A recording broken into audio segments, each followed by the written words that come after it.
What's one thing you can do right here, right now, in this exact moment to help your body feel safe?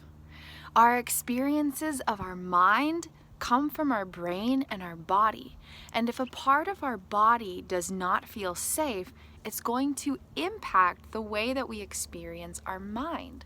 If we feel worried, for example, it has much less to do with what's going on right here, with where the worry feels directed, and it has a lot more to do with a corner of our unconscious realms feeling lacking a felt sense of safety, security, protection, and provision. And then memory data is trying to navigate the moments of life, and it projects information into the immediate moment unconsciously, and then we feel a sensation of worry. And so it's really important to create some space inside of us and ask, how can I help my unconscious body feel safe? And maybe it's consciously connecting with your breath and breathing a little deeper.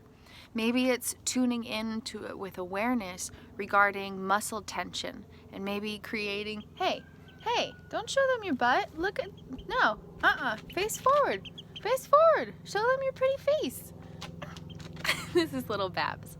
She's my little partner right now. Maybe it's consciously connecting with the way that your muscles are engaging and noticing any parts of your body that might be tense, and then breathing into that space and encouraging that part of your body to relax a little bit. So what's one thing you can do right here, right now, in the power of this moment to help your body feel safe? Safe to be right here, right now, exactly as you are. What's one thing you can do to help your unconscious body feel secure in itself right here, right now, in this exact moment? What's one thing you can do to help your unconscious body feel protected in this moment? What's one thing you can do to help your unconscious body feel provided for? How can you help your unconscious body feel safe in this moment?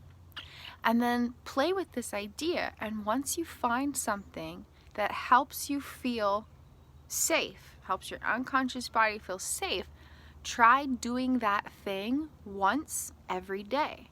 And then what happens is you'll gradually transform your neural wiring. And if you keep doing this one little thing each day, then down the road, your body will naturally feel much more safe. And then your experiences in the mind will shift and things will start to feel a little better. Thanks so much for tuning into this Healing Journey message. Little Babs and I hope you have a beautiful and blessed day. Be sure to love yourself and take care of yourself because you deserve it.